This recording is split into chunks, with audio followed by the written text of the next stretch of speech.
here is the work in progress for STE-ANNE MERMAID's Art Nouveau I.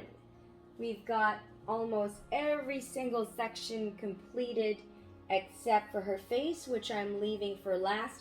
I've done about 6 hours today of painting, so I will continue tomorrow for day 4, and we'll focus on the last bit, which is on her face, and we'll do a time lapse of that so you can see it unfold. Don't forget that we've made some additions to this painting by adding in manually the cat's face. It's very, very easy to do.